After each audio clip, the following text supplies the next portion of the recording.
Hi hello నమస్తే welcome back to my YouTube channel Shruti kitchen and blogs అండి. ఏం చేస్తున్నారండి అందరూ బాగున్నారా? నేనైతే చాలా బాగున్నాను. మీరు కూడా హ్యాపీగా ఉండాలని మనస్ఫూర్తిగా కోరుకుంటున్నాను. ఈరోజు వ్లాగ్ వచ్చేసి శ్రావణ శనివారం వ్లాగ్ ఇది. మా ఇంట్లో శ్రావణ శనివారం రోజు ఎలా చేస్తారు, మా ఇంట్లో పూజ ఏంటి అనేది ఒకసారి మీకు చూపిద్దాం అనుకుంటున్నాను. దానికోసం నేను మార్నింగే లేచానండి. ఎందుకంటే మార్నింగ్ లేవకపోతే పని అవ్వదు.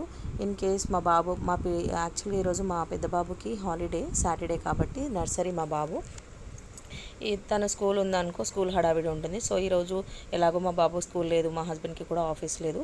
సో అందుకని ఈరోజు బ్లాగ్ తీద్దాం అనుకున్నాను, మీకు కూడా ఎలాగో చూపిద్దామని చేస్తున్నాను.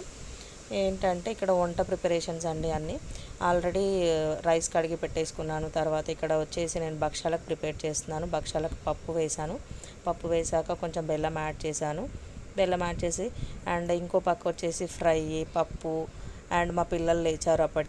మా అత్తయ్య స్నానం పోసేసారు ఈరోజు. ఎందుకంటే నాకు ఆ టాస్క్ లేదు, నేను కిచెన్లో చేస్తున్నాను కాబట్టి మా అత్తయ్య స్నానం పోసారు. మా హస్బెండ్ తినిపిస్తా అని చెప్పేశారు పిల్లలకి. సో నాకు పని తప్పేసింది అక్కడికి.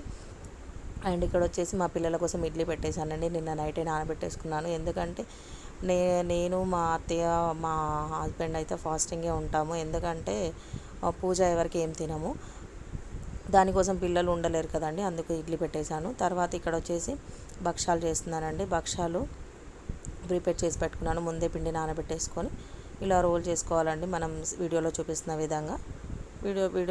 విధంగా చేసేసేయాలి. చాలా టైం టేకింగ్ ప్రాసెస్ అండి. వంట పూజ చాలా హడావిడి అయిపోయింది. ఈరోజు అయితే నాకు అస్సలు ఖాళీయే లేదు మార్నింగ్ నుంచి. అండ్ మీరు ఎలా చేసుకున్నారు శ్రావణ మాసం అనేది కామెంట్ బాక్స్లో కామెంట్ చేయండి. భక్షాలు అయిపోయిన తర్వాత మా అత్తయ్య వచ్చేసి పులిహోర మిర్చీలు చేసేసారు. అవి నేనేం చేయలేదు, మిగతా నేను చేసేసుకున్న తర్వాత దేవుని దగ్గరికి వెళ్ళి అది క్లీన్ చేసేసుకొని పూజ కూడా అంతా చేసేసుకున్నాను.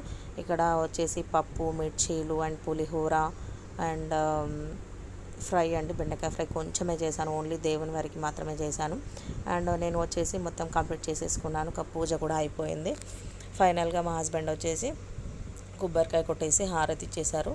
తర్వాత నైవేద్యం పెట్టేశాక ఎంతైనా మనం ఎంత చేసినా వాళ్ళు చేస్తేనే మనకు సాటిస్ఫాక్షన్ కదా. ఈవెన్ మా ఇంట్లో అయితే కంపల్సరీ అండి, మా హస్బెండే కంపల్సరీ హారతి ఇస్తారు. అది మా ఇంట్లో అలవాటు అయిపోయింది మాకు. నేను ఎంత చేసినా మా హస్బెండే చేస్తారు ఫైనల్గా. అంతే అండి, మా పూజ ఇలా కంప్లీట్ అయిపోయింది. Please do like share and subscribe to my channel.